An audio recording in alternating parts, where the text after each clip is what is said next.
Hello, dear listener. It's me, Reverend Eric, and I want to invite you to join the Arnemancy Discord server. Our new Discord community is the perfect place to connect with fellow listeners who share your passion for magic, tarot, and the occult. Engage in thought-provoking discussions, share your insights, and learn from each other in a welcome, supportive environment. But that's not all. Ever wanted to chat with some of your favorite podcast guests? You might just get the chance. Many of them pop into our Discord from time to time to share their wisdom and answer your burning questions. In addition, we have some special channels just for Patreon supporters to chat and share their thoughts. Sound fun? Check out the Arnemancy Discord server by visiting arnemancy.com/discord. That's arnemancy.com/discord. Or click the link in the show notes. See you there.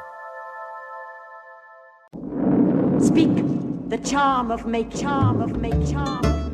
will come a time on the planet Earth when science and technology will be long forgotten. When wizards will rule the world. This is the Arnemancy Podcast.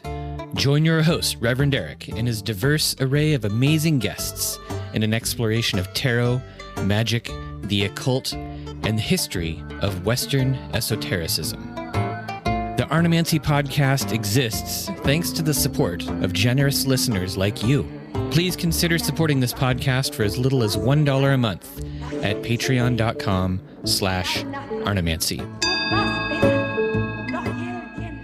Welcome back to the Arnemancy Show, the Arnemancy Podcast. This is the first episode of the 6th season, which means I've been doing this podcast for 5 years. I think I've passed my 5th anniversary at some point. Anyhow, to start off this this exciting 6th season, 6th year of Arnemancy podcasting, I have on my 2 favorite recurring guests. I have to say that they're my favorite because I'm unable to get rid of them. The legendary T. Susan Chang and the equally legendary Andrew B. Watt. I don't think that they need introductions, but I'm going to ask them to introduce themselves because I know that their own introductions will be very, very modest compared to what I would say about them. So, Susie, welcome back to the Arnemancy Podcast. Hi, Eric. It's always good to be here. I'm good. So, things are going well. It's just the usual mix of things going on. I am gestating another book, but I'm not going to say anything about that for fear of jinxing it. But the one little project that I did do this year was I created elemental perfumes. Fire, water, air, earth. That was really fun. Nice. That was a really nice little project. I will make sure that there is a link in the show notes to your shop where you've got all your perfumes and stuff. Awesome. Which is awesome. So that's going good. Yeah, it's Etsy. Yeah. It's etsy.com/shop/tarotista. And I've done a couple of presentations here and there. Did a talk on decans for Nightlight Astrology. Yeah, just kind of putzing about doing my thing, like always. Nice. And Andrew, how's everything going in your subterranean cavern? Well, my subterranean cavern is doing quite well. He's referencing something we talked about just before the show. I was in Vermont last weekend, and we went into Everett Cave. And Everett Cave sounds, if you look at it on the internet, it sounds really amazing and cool and handicapped accessible. And really what it is a hole in the ground that goes about 200 feet back in after a steep 400-foot elevation climb and no handicap facilities. And this is not a lit cave. This is not an exciting. This is not an exciting Few environment. caves are lit. I was also referring to the fact that you're recording in your basement, and I know that is true. From being down there that your basement is always filled with projects, and you're usually sewing things or hammering things together or gluing things to each other. I'm not really sure everything that happens down there. That is normally true. At the moment, I am searching desperately for a piece of paper that I need to file my IRS taxes. This was my Mercury retrograde process, and I have I have gone through something like 4,000 pieces of paper that are left over from my prior career as a teacher, looking for this one missing thing, and I have still not found it.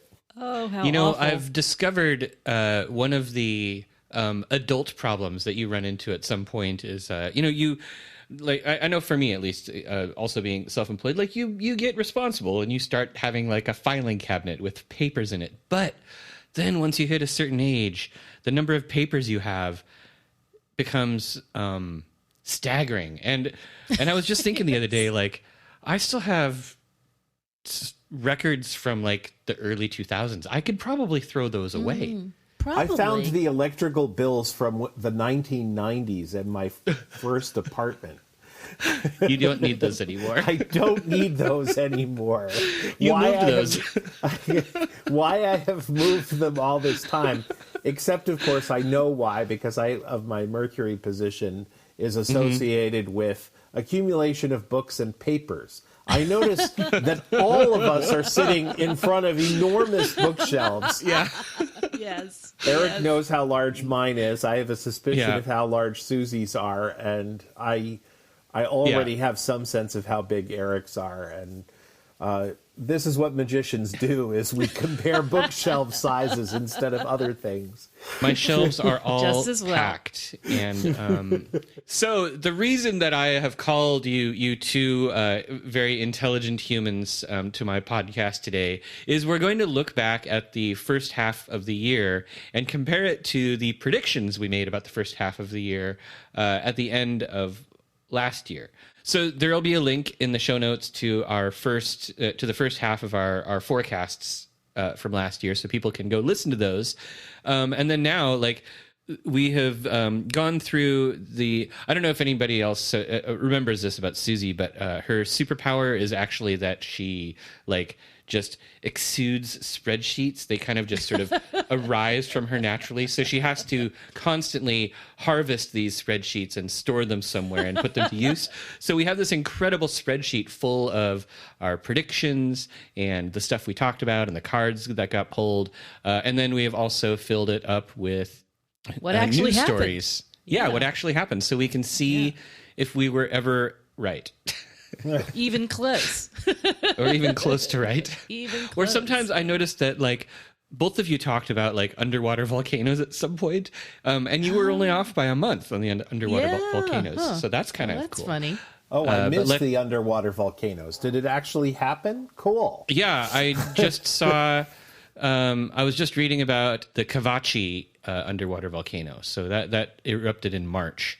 But it turns out that there are volcanoes erupting all the time. So you can probably always say, oh, a volcano is going to be erupting this month, because It's it turns kind of out what they do. that's Yeah. really, it's way more common than I thought. I didn't realize how volcano-y it is out there. Let's start with kind of our whole year predictions, because I think, Andrew, if you I'm going to try to recall the method that you used, and then you're going to be like, Eric, you're very close, but you got this one thing wrong. So you basically took a reading for the year that starts January 1st, and then you did a lunar return reading for each month. Was that what it is? That is essentially correct. I'm not going to quibble. Cool. Okay. So you did have, like, a whole year prediction. And let's see. Wow. And it looks like there's definitely some stuff in here. You predicted a year of growth and opportunity, some focus on abortion rights, sex and sexuality, family, but also oppression, balance between retirees weighing down the economy versus workers. Yeah, I mean, it's interesting. You know, this is a election year, presidential election year. So lots of politics and issues end up in the news. It feels like more often than on other years, although I guess maybe it just depends on how much you read the news. But how do you feel about that, about your predictions for the whole year based on just the first half of it so far? So don't think of anything that happened July or later, even though my God. a lot of exciting stuff has been going on. It's very hard to do. Without sort of stealing thunder from Susie's drawing of the Justice card, I think that I sort of hit a bunch of essential points that it was definitely going to be a year in which a big portion of the national economy was going to be focused on that retiree versus worker problem. That there was a lot of focus on family from what we saw in the news. I hate to say the word focus on the family because that's a stupid group with stupid ideas, but there definitely was a lot of not so much criminal matters, but civil matters were very much in the news from at least from my perspective. I felt less good about other months, but I think in overall terms, I think we made some good recommendations for the beginning of the year. Yeah, I think so too. Yeah, and so Susie, your card for the entire year was justice. Yeah. When did Trump's hush money trial start? Did that start? That didn't start until 2024, did it? The conviction was in May, so yeah. So it started at the beginning of 2024, but like, I mean, it was so many cases going on with him all the time. The beginning of the year. Yeah, so many. Yeah. Well, I think another thing, the Justice card literally makes me think of Supreme Court justices, and they've been under way more scrutiny, deservedly so, I think. But like they've been under a lot of extra scrutiny, and that's been in the news quite a bit. That's absolutely true. So that's definitely absolutely something true. too. And although we're not getting to July, we are recording this in September, and it's impossible not to notice that, justice is a feminine archetype that's close to the law, perhaps even in the legal profession, and that seems really significant for the rest of the year to come as well. Do you think that justice is literally the Kamala Harris card? I kind of think it does. I mean, last year the year card was Queen of Swords reverse, so that seems like an even better fit. But I've talked at length about the close connection between those two.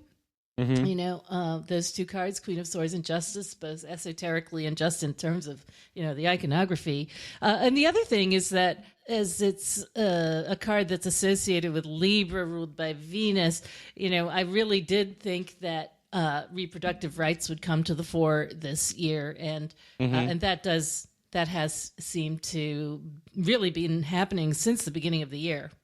Oh yeah, for sure. Yeah. It seems to be in the news constantly, and it seems like the reproductive rights is going to be one of the defining issues in the presidential election too. Yeah, so for sure. It might really, really change the political landscape in the second half of the year when we have the elections and stuff.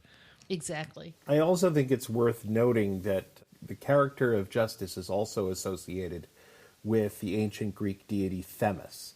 And Themis is not so important in the Homeric epic period. Like, she's not so important to the Mycenaeans. She's not even really all that important in the classical Athenian period.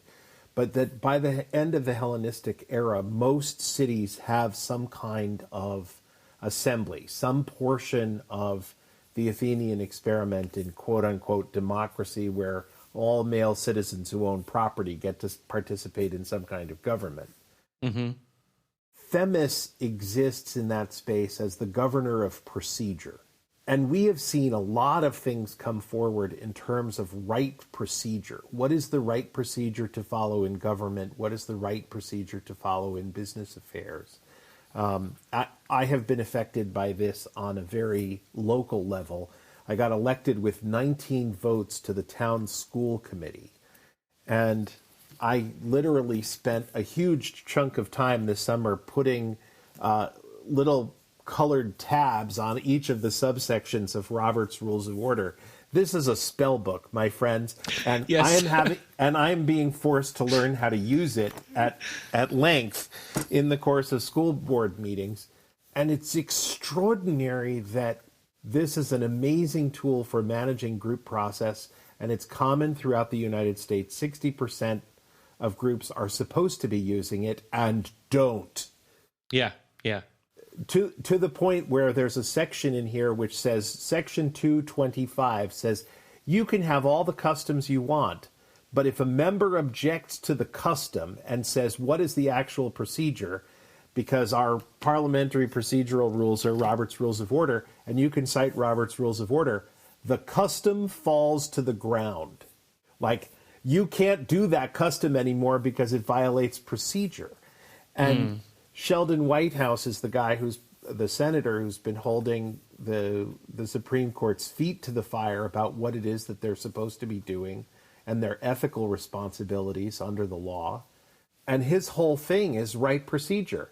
Like, you're supposed to be filing these forms indicating your conflicts of interest and where you receive donations from and what kinds of donations you're supposed to be allowed to get and what you're actually getting. And you're not reporting any of this. Like, you're failing to follow right procedure. Yeah, it seems like, the whole Clarence Thomas business was a million years ago, but it was just earlier this year, just a few months ago. It was, yeah.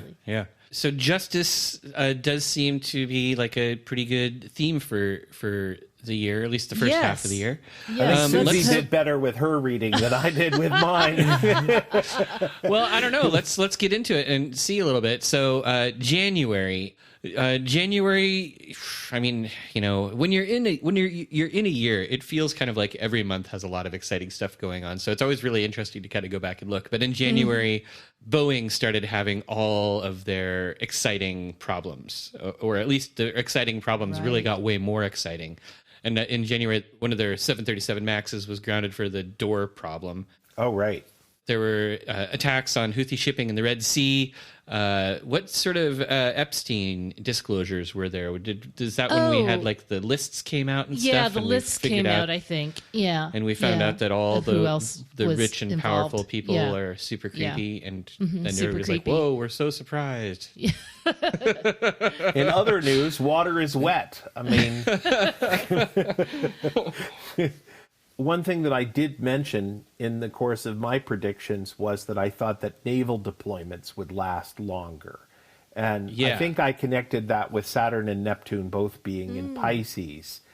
And the Houthi attacks on shipping in the Red Sea is the first example that anyone can think of an organization that has no navy shutting down naval operations or shutting down oceanic operations. I mean, the entire American Revolution had to be fought on land because the British had ocean superiority. They could move their fleet pretty much wherever they wanted. They could load troops in New York and have them in South Carolina just a few days later.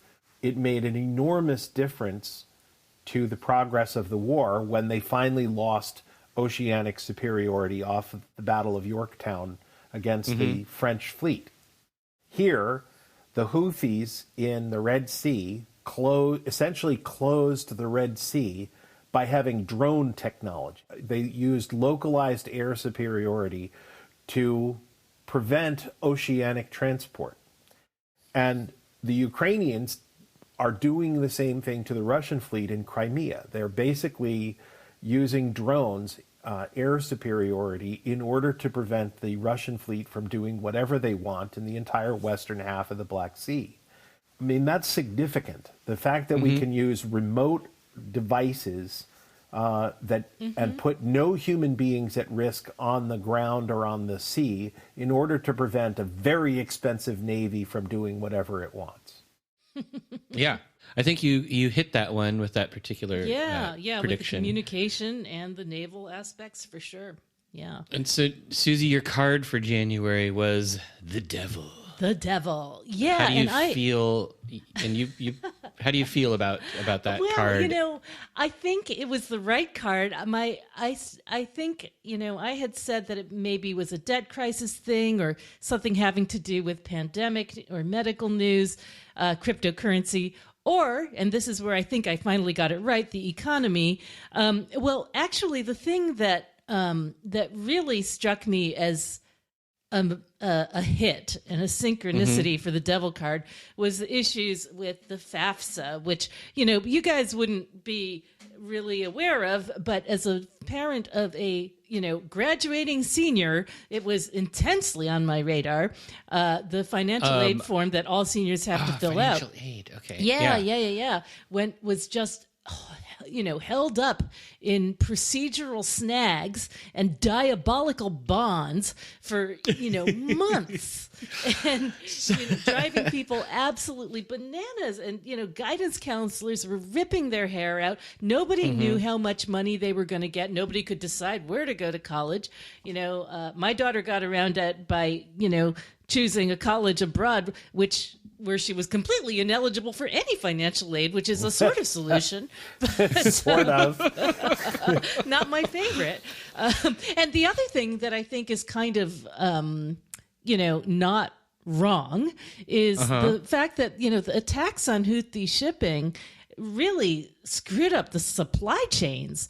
That's right. These supply chains had a massive economic effect, certainly on this country, but also around the world. So the devil definitely, I think, tagged a couple of things there. Yeah, the devil was the right card. The interpreter wasn't totally right on, but the card is always right. We like it when the card is always right. The card is always right. Let's move on to February. So some of the stuff that happened in February, Alexei Navalny, who is the Russian journalist, mysteriously died. I put finger quotes around mysteriously. Yeah. We found a Stone Age megastructure in Germany. That's some cool spelling. Trump lost some court case thing and was ordered to pay $354 million, and then the Nikkei index broke a record. So let's see. So Andrew, in the notes here, you predicted some significant upheaval in politics, harvest prices going up, workers' rights, something in academia, and colleges going down. So over the course of 2024 so far, I think the number is, I have a list here, 63 colleges in the United States have either closed or merged since 2020. That's amazing. Wow. And the list for the Delaware College of Art and Design, I don't really necessarily know what the problem is there. Oh, they were my favorite. But ironically, they had problems with the 2024-2025 rollout issues, and as a result, a lot of people decided not to go to their school because they didn't know whether they had financial aid. Was this related to the FAFSA problems that started in January? Probably. In May, the College of St. Rose closed in upstate New York, and I knew somebody who worked there. University of St. Catherine, which is an Orthodox Christian community out in California, closed. The Pennsylvania College of Health Sciences decided to merge with St. Joseph's University. Magdalen College, a private nonprofit in New Hampshire, closed. And essentially their enrollment has dropped to the point where they can no longer maintain an open door policy. Dang. Most of these schools are sort of under, call it 2,000 people. There are 2,000 students. But the big one is Indiana University, Purdue University in Indiana, which nominally has 27,000 people enrolled, and they are breaking up into multiple different institutions rather than trying to maintain a single institution. Wait, Purdue's going to be gone? It's going to be multiple things, huh? Weird. Well, that seems to be the plan. But they're certainly making a major transition to how the Indiana University Purdue University campus in Indianapolis is going to work. Okay, well that sounds like a pretty good hit on your it really is. prediction there. Yeah. So Susie, you pulled the Ace of Pentacles and again talked about money. I did, an economic opportunity, which I think, the Nikkei index breaking a record seems pretty right on. I didn't predict that the Ace of Pentacles would mean Trump paid $354 million, but it's an economic opportunity for somebody. I can absolutely see that. Yes. Was that the Jean Carroll? I think it was the settlement. But, maybe. It's hard to keep track of them all. And I put that Stone Age megastructure in there just because I thought it was such a perfect Ace of Pentacles manifestation. Giant it does. Stone Age thing just rises from the earth, and the Ace of Pentacles really has a feeling of that to me. It's like the feeling that it's old and permanent and buried. So I kind of liked that. I know it's actually kind of a minor piece of news, but I just kind of liked the metaphysics. Well, I remember, I feel like one of the years when we were doing the predictions, I think maybe it was Andrew, maybe it was you, but both of you had like predictions around archaeological discoveries. So I was glad to see that you listed the Stone Age megastructure in the actual events. I was like, yep, that's cool. One of the things that I appreciate about that idea of megastructures is that we've had this sense that there have been pre-Columbian civilizations in the Amazon River basin, but they've been covered over by rainforest for so long that it's hard to know where they are or what they're about. Mm-hmm. And also a lot of that information has been published in Portuguese, and it hasn't really been available. And some of these discoveries are finally starting to filter their way out into the English-speaking world, and they're massive. There's at least 3 different civilizational models that I'm aware of at this point. I don't know what they're called. I barely know that they're there. But they each have a very distinctive building style.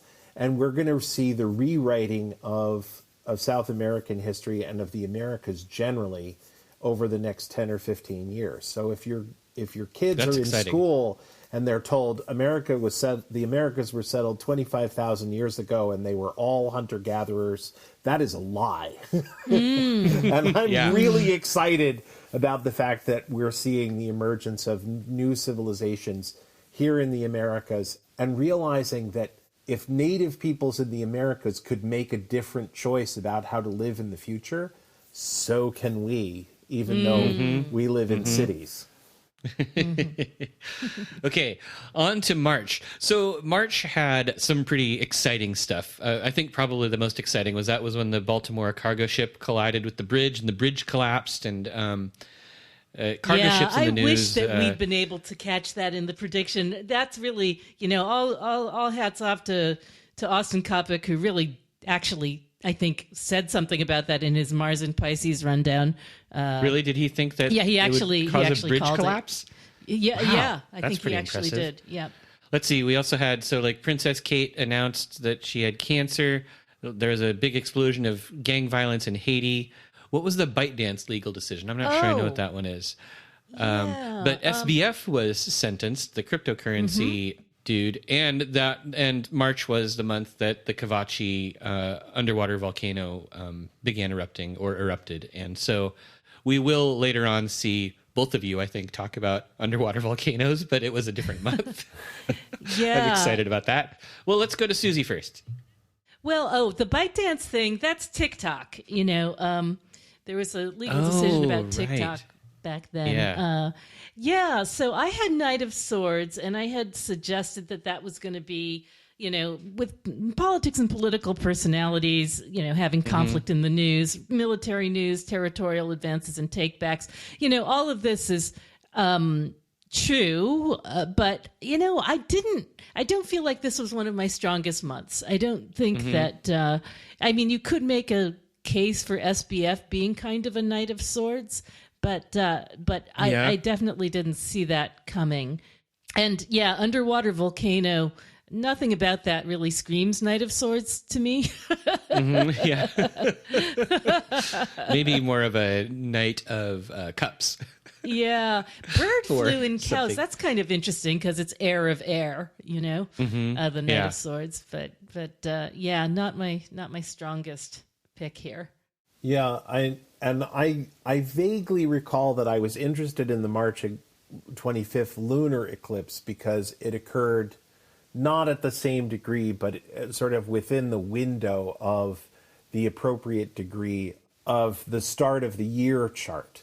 And so in a sense, that March 25th lunar eclipse ties in with the idea of justice being renewed, but also justice being denied. So SBF gets sentenced, but also there was a lot of stuff going on in March where Congress was trying to impose rules on TikTok, saying you have to sell it, you have to sell the algorithm, and there's sort of this weird interplay between you can't have cryptocurrency, but you can't have social media be a business in the United States either. So which definitely all seems a Libra civil responsibilities balance problem. Mm-hmm. That's interesting. I mean, you pointed out Aquarius in this Aquarius 2, which is actually the central. That's very much Knight of Swords territory, and all of those things that you mentioned are pretty airy in character, actually. Yeah. If we kind of take the broad elemental view in which everything in the world is divided into 4. Hey, I feel like, one of the nice things about tarot is you can stretch far enough to cover almost anything if you really want to. You can. Yeah, I feel like, it's just as far-reaching and imaginative as like Agrippa's chapter on what things are lunary. Yeah. Is it round? It's kind of round. It changes a lot. On Does it the go in banned in circles? Boston list, right next to Lady Chatterley's lover. All right. April. I mean, the biggest thing in April was that Taylor Swift became a billionaire. My God. Yeah. Which means that she's now a bad guy. Don't say that too Don't loudly. say that. Eric. I would delete that if I were you. Let's see. So we had a bunch of student protests on campuses. There were some aid workers killed. Was that in Israel? Probably. Yes, that was in Gaza. Yeah. Yeah. There was a solar eclipse in April. Which was Arizona. amazing. I went to go see it. Oh, you did? Yes, me That's too. cool. It was amazing. It was amazing. Where did you go to see it, Andrew? We had 3 nights in a row of really terrible sleep, my wife and I, and we woke up on the morning of the eclipse, and she said, we've been talking about going up to Vermont and seeing it, but, I'm not really sure that I'm up for driving, and I'm pretty sure you're not. And I said, we're leaving in an hour. We weren't going to go either, and we ended up driving all the way to Canada.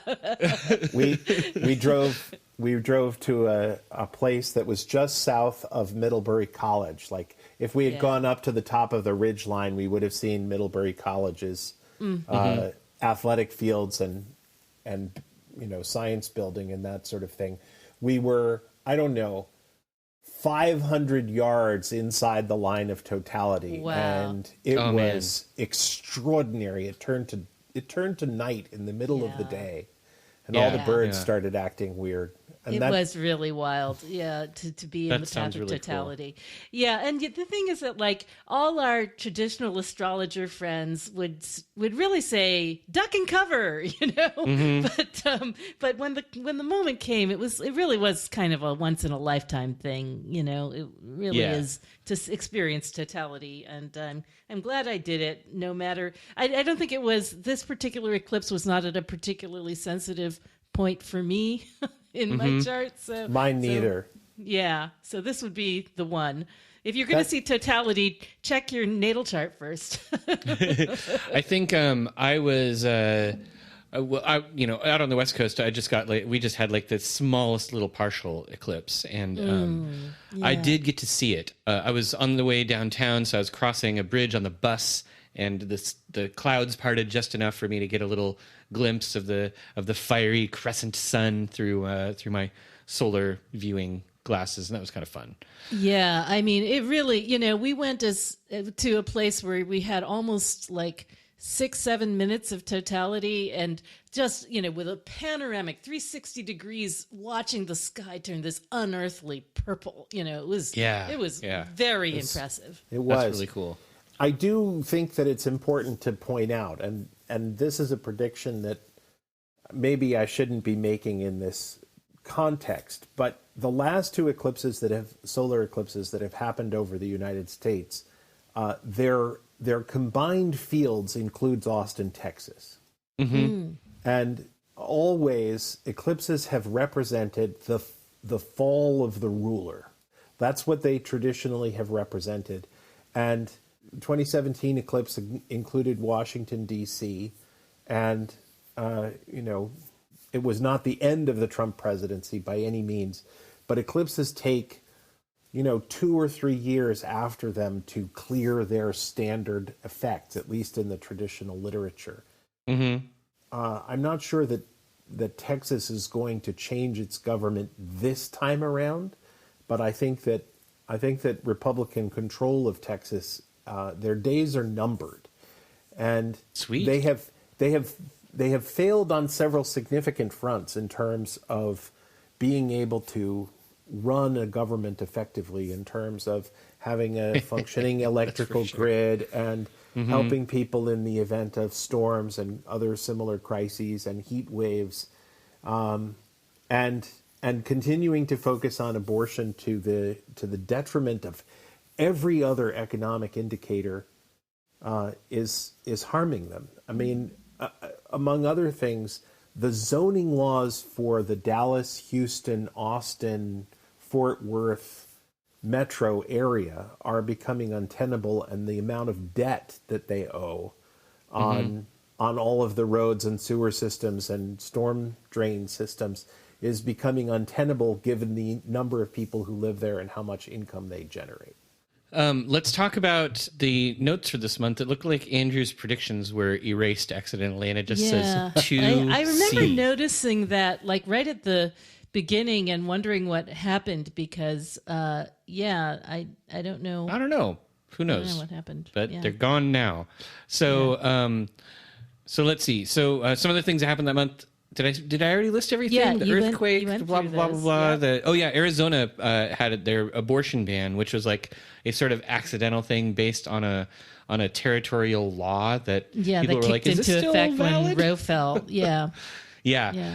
Which was hilarious news, but also bad news. But interestingly, so you had the Empress. Susie, which seems really interesting. Because of Tay-Tay becoming a billionaire? Yes, mostly because of Tay-Tay. The first thing that really, I had given it a couple of different angles. One was royal baby, totally not. I was way off on that. Royal baby. I mean, I could have probably just done the math on that one and realized there was no royal baby in the offing. Well, there might have been a royal baby announcement, though. Fecundity, Mother Earth, environment, and reproductive rights. So very much reproductive rights because of the abortion ban. Absolutely. Environment in a way with the earthquake in Taiwan, Mother Earth. Yep, that's for sure. Earth literally shaking. But really the remarkable thing was Taylor Swift. Just everywhere you looked, it was Taylor Swift this, Taylor Swift that. And I think she really is kind of a modern day Empress figure for us, Yeah, just I think so too. Both her, like, she has a Venusian quality to her in the way that she's portrayed. I don't really know what her chart details are, but the sort of cash and prizes atmosphere that goes along wherever she goes, is very, very Empress. And then the other thing is that I actually see a connection between the Empress and the solar eclipse in the sense that, the Empress is thought in some traditions to be based on revelation. The woman clothed with the sun and the moon under her feet, and upon her head a crown of 12 stars. And the woman is pregnant and about to give birth. So actually that I knew there was some kind of eclipsy vibe going on with the Empress, but I didn't put the connection together until just now. Well, cool. And so, Andrew, you found some of your notes, or you probably found the chart. Well, I didn't find the chart. I just went back into the history of our spreadsheet and pulled the correct thing. Mm-hmm. And it looks like my comments were trouble in the home arguments. Like I was much more aware of something happening in the fourth house in this particular chart. And I usually something like Mars in the fourth house is a strong indicator of domestic violence. We didn't hear all that much about domestic violence, but that seemed to be something that was worth mentioning.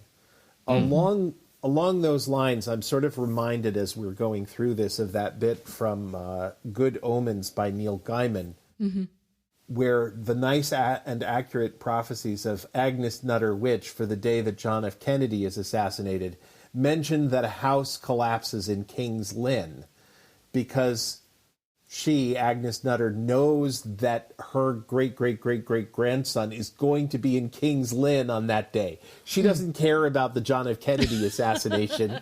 She cares about preserving the life of her descendant. Right. And some of our predictions may, in fact, be true for our members, even though we didn't have big hits on... That's true. On things. And this is sort of a case of, in April, the thing that I was most aware of in the chart was, what's the trouble in the home? What is, like, are you at any personal risk? Is this a good time for you to think about getting out? How do you maintain safety? I think that was on my mind at that time. Yeah. Did you have an argument with your spouse over sending your 12-year-old to Germany to watch Taylor Swift for $5,000? Yeah. In May, one of the big things in May was the Trump hush money trial ending and his conviction, which was very exciting. But also Ibrahim Raisi, the Iranian president, was killed in a helicopter crash. I still want to use finger quotes there. Killed in a helicopter crash, not assassinated at all. Definitely not. Totally not. There were more university protests. The Aurora Borealis was visible really far south. Yeah, right. North Korea tested ballistic missiles. All of those college presidents that got in trouble were like testifying in front of Congress. And then Google rolled out its AI search, and the entire world laughed at artificial intelligence for a little while. Was that the Gemini one that was launched during the Mercury retrograde? I think so, the first. Yes. I think it was the first. They did not ask an astrologer, did they? They don't believe in astrology. That's part of the problem. That's part of the problem. This was the volcano month where both of you predicted volcanoes. Oh wow! Which I love. Yeah. But Andrew, let's talk about your predictions a little bit. It looks like there was a Jupiter-Uranus conjunction. And the Jupiter-Venus conjunction. I hope that some people managed to use the Jupiter-Venus conjunction. That was really very sweet and lovely for me. And I launched a new program or project that I called the Days of Cedar and Rose. And it's sort of lightly modeled on the counting of the Omer in Judaism. The idea is that on the day after Passover, maybe it's the second day, you count, I guess it's 49 days. It's 7 weeks of 7 days each, and then the 50th day is the Feast of Shavuot. And it's supposed to represent the period between the planting of the grain and the ability to harvest the first fruits. And so you count the Omer in order to count the seed grain. And so what I did is I did 8 times 7 weeks. So 1 week for Saturn, 1 week for Jupiter, 1 week for Mars. And so every morning I got up and I acknowledged that it was, for example, Saturn day of Mars week. and I'm grateful for the influence of the planets in my life. And I tried to think of some ways that maybe I appreciate Saturn and Mars together, and I don't really, but I tried to find some ways that the interaction between those planets served and helped me.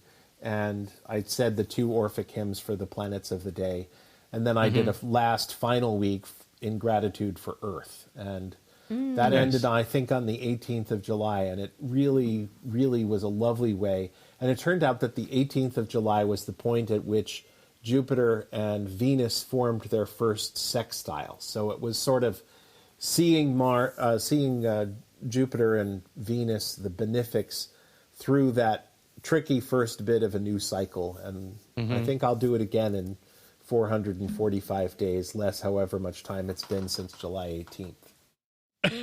Interesting. But as far as my predictions go, I'm completely wrong.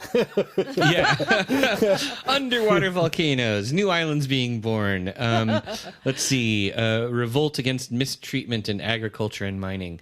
Yeah, none of that stuff kind of ended up in the news at all. No. The closest that I came is that I saw a lot of TikTok videos of people who are quote unquote redneck educators talking about the history of mining strikes in Appalachia and pointing out that, the history of the labor movement is in fact the history of miners and agricultural workers joining forces, whites and blacks, against rich mine owners. And that was the sum total of the storytelling that I saw around that. All right. Well, at least there was something. And then, Susie, you also, you've got volcanoes on there, competitions, and underground fuel. Yeah, you drew the 5 of Wands. Heat, volcanic activity, competitions, underground fuel. So that's 6 words, one of which was right, heat. In the solar storm. And, right. But the 5 of Wands was super accurate. It's just the interpretation was like off, completely off. Yeah. I mean, the 5 of Wands is perfect for both the protests in the universities, which, we really should have seen coming, and the college presidents testifying and being really on the hot seat, literally.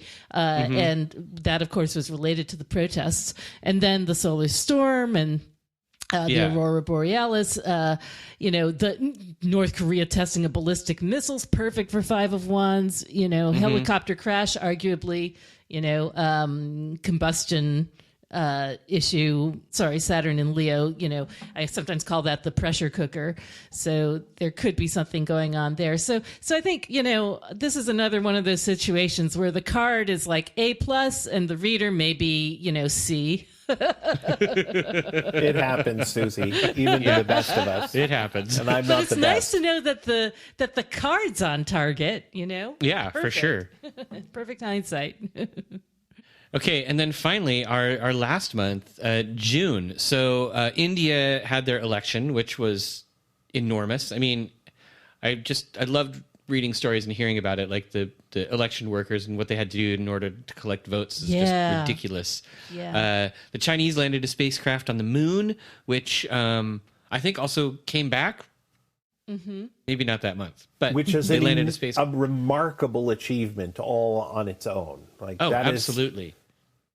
Getting a spacecraft to the moon and then getting it home again is just Amazing, an extraordinary achievement. Yeah. It is, yeah. I mean, I can't do it. They employed an entire graduating class of math majors just to do that. Wow. Yeah. Trajectory calculations and such. The U.S. got an incredibly enormous heat wave that covered the entire freaking country. Oh yeah, the American comedians in the Vatican, that was in the news that month. Elon Musk got $44 billion from Tesla. Which is B, disgusting. for crying out loud. Yeah, I know. Who the hell needs that much money? Yeah. El Nino hit Africa. There's a headline that said something about at least 13 communicable diseases are surging past pre-pandemic levels. Oh, look, waterborne illness was one of my predictions. Oh, all right. Yeah. And then, of course, it's funny. A lot of people who listen to our predictions, to our forecasts, are always like, Andrew's always talking about workers' rights. And this month we did have some good workers' rights news. The Amazon union joined forces with the Teamsters, and they still haven't found where Jimmy Hoffa is, but that's cool. So Andrew, you got pandemic, waterborne pandemic there. Yeah. And bad financial news. Yeah, bad financial news, like Elon Musk getting $44 billion. For me, like one of the notes in our spreadsheet here is looking out for family, staying home, thoughts and prayers. Looking out for family, this wound up being deeply personal for me because I went home a few days early to celebrate Father's Day with my parents and discovered that both of them had become infected with COVID in the previous week or so. My mom was suffering considerably worse than my dad. A couple of days before I got there. They're doing much better, but there was a long stretch when it felt like it was touch and go. Oof. Yeah. Well, so you definitely hit that prediction, I believe, with the pandemic prediction and the looking out for family. But it sounds like it might have been more of a personal prediction than. Yeah. But sometimes that's what happens. Sometimes that's what the prediction is about. Susie, you got the Six of Swords and talked about. Oh my God, an airy disaster. You were off by a month. I know. Yeah. But I didn't actually record all of the Boeing news in our spreadsheet, and there might have been more Boeing news. There might have been Boeing news. I mean, it's been just like, annus horribilis for Boeing. I don't know that it's been annus horribilis for Boeing. I mean, some of the whistleblowers, wind up having very, very serious cancers or accidents and just can't testify. So... So mysterious. The Boeing whistleblowers were in May. Yeah. That should have been on our spreadsheet. I'm putting it on our spreadsheet now. Okay. All right. Yeah, when was that? No, I'm thinking of, it was in July that there were all of those tech problems, and we'll talk about that next time, I guess. So I had put immigrants, refugees, policy... rivers in the news, circulatory system. Well, I don't think I was that close on that. There was actually refugees news that we didn't put in the spreadsheet, which was there was attack in Gaza. The Israelis attacked a refugee camp, but, it was sort of like every month there was news from Gaza, and it kind of sort of disappeared in the sort of horrible fog of war that surrounds that whole conflict. But that was something that did happen. I think the Six of Swords was somewhat on in the sense that it's a pretty good analogy for the Chinese spacecraft, the lunar landing, as well as El Nino is kind of an atmospheric river in a river of air and water. So that's kind of okay. And I would say that El Nino might count as a type of airy disaster. Yeah, too. Yeah. It's definitely if you're on the receiving end of it for sure. Yeah. And I also think that communicable diseases count as an airy disaster. Yeah. So I mean, I think of communicable diseases as really having an Eight of Wands flavor, but I can kind of see it with Six of Swords. So let's see. So overall, I feel like we had some good hits with these. Yeah, we had some good hits and some good misses. I think my favorite hit might be the Empress and Taylor Swift. That's my favorite too. Yeah, and I think also, let's see. Everybody, both of you talked a lot about sort of abortion rights being in the news a lot, and I think that's been huge all year. And then the colleges, I think was a really interesting one too. That was really interesting. I will say that it is valuable if you're trying to learn astrology to pick somebody that 12 to 17-year-old girls are deeply interested in. and get that person's chart, because there will be an obsessive amount of detail about what that person is doing and when and where they are. And you can learn both locational astrology and temporal astrology at the same time from the same person. I have been studying Justin Bieber this way since I was a school teacher, and it has been enormously valuable. I've learned a lot from Justin Bieber's chart. Yeah, Do you listen look at this chart. to Justin Bieber's music much? I don't. but what I do try to listen to whatever song of his has become popular, and I look at the videos, because I assume the videos are saying something about a message that he believes is important to project into the world. And there's been, like, the images that have been in his music videos have been relevant to his chart. Like, it's hard to pick out any specific details, but there's one which involves him arranging with, forgotten the name of the actor, John Leguizamo, some kind of... Leguizamo, some kind of fake kidnapping. And there are things in Justin Bieber's chart that suggest both that he likes to be in a tremendous amount of control, and he also likes the appearance of losing control. Like, both of those are there. So it's interesting that he plays that particular game in his music videos. If you guys were going to give yourselves a grade, like A through F for the first half of the year, where do you think you'd fall? Well, I would say I did pretty well drawing the cards, A minus. I would say interpretation is much weaker. I would say that, I'm in the B minus C range with interpretation.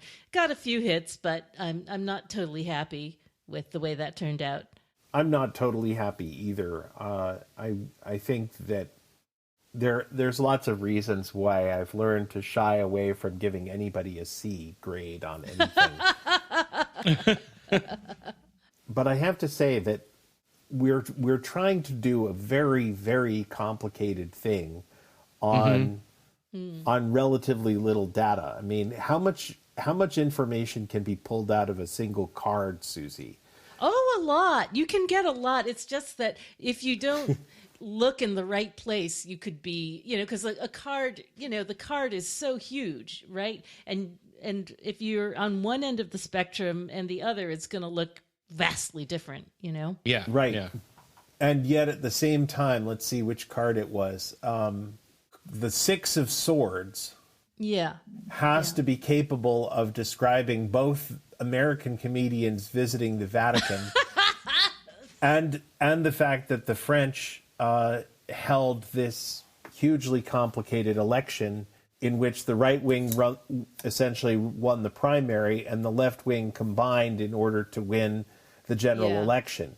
Yeah. Like, that's a lot to put on one card. It is a lot. I mean, and it's also like, I ponder this a great deal with mundane tarot. It's like, does it speak generally to what's the liveliest conversation in global culture? Is that what it does? I mean, or is it kind of more local? I don't know. Is it key to what's happening in the news? Or in your experience, Andrew, you had this situation where your astrological prediction was dead on for your personal situation, but terrible on the national front, and it might be worth recentering the chart that I'm using for future prediction years on New York City or on Portland, Oregon, or Washington D.C.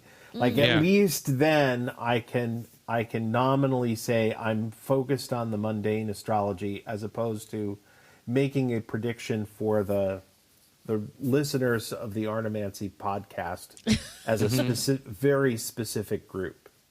Yeah. Yeah. I mean, I guess also maybe it might be helpful because, I mean, our scope is so broad. We're just sort of like, what's in the news that month? Like, maybe if we focused it in on like predicting entertainment news or predicting political news or something like that, it might be easier to be more right or way more wrong. I just wonder if it's like, if there's a lot of news that's that's talking about a lot of different things. Maybe that's harder to find, a focus in the card. I don't know. I think it's like, I feel like the Taylor Swift thing was like, every single obvious, person right. in the entire world was talking about Taylor Swift, and the universe found it quite easy to archetypalize that. Right. For sure. So it may be worthwhile to focus the astrology portion of the show a little bit more deliberately in the future. But I think in general terms, like our prediction for the year was that questions of justice and questions of procedure and questions of what is fair and what does fairness look like have been in the news all through the year, and they have been true worldwide. Month to month, we did not so great. But on the year, for sure. But in terms of big picture stuff, your listeners are writing in and saying, Andrew talks so much about workers' rights. And I advise a lot of small business people who call in for astrological advice. The number of people that are wrestling with issues of what's fair for employees, what's fair for owners of small businesses is picking up steam. And it's like Pluto has been in Capricorn since, I think it's 2007, 2008. And we've seen the rise of the billionaires. And it's hard to go a day without interacting with one of the billionaires' fortunes somewhere in American culture. I feel like it's hard to go a day without running into stuff about workers' rights. Like it's everywhere all the time right now. And right now, as we're recording, September 3rd, Pluto has just gone into Capricorn for the last time. It's going to be in there until November 19th, November 20th. Somewhere in there. And then it will not be back for like 200 years. So that's exciting. It is exciting. And if Pluto does have some sort of indicator function for billionaires, among other things, it's saying they are facing a 20-year period when Pluto is in Aquarius, when workers are going to be gradually clawing back rights and powers and privileges from their employers, and it's going to affect all of us on every single level. It's going to affect grocery prices, it's going to affect what landlords can charge for rent, and it's going to affect what we pay for services like everything from plumbing to electricity, having those kinds of repairmen come out, and air conditioning, which all of these things are going to be more costly because people are going to demand to be paid what they're worth. That's a structural change that it's hard to predict, but it's happening on an individual, not microscopic level, but it's happening on a micro level, community by community. I think this was interesting to go over. I'm really glad that we decided to do it now instead of right before our our forecast, because those forecasts, they take forever to record. And last time we ended up with we ended up with 3 enormous episodes, and I spent so much of my Christmas vacation editing. I'm so sorry. That sounds awful. No, it was fine. I mean, I enjoyed it, but I think this time we can, it'll be easier. And maybe we won't record our look back until after we do the forecasts anyhow, so we can get all of December. But thank you both so much for helping out. It was a pleasure to see you both again, and and it was it's good to get back in the podcasting great persistence seat. In making this happen. Yeah, it took approximately 900 emails to get everything moving this time. Only 792. It's definitely a good reminder that when it's time to plan the forecast, I have to start 2 months ahead of time.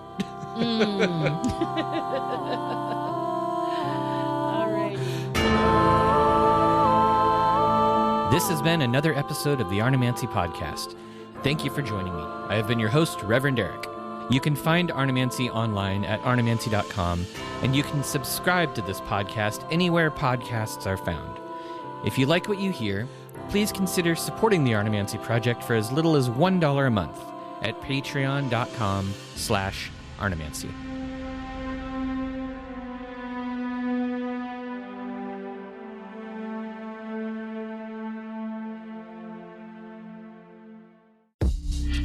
This is Vanessa Urena, and I'm really excited to announce my new store, Sword and Scythe, where I will be offering magical art, materia, and services beneath Mars and Saturn. You can visit the store at swordandscythe.com and be sure to sign up for the email list to receive early access to new releases.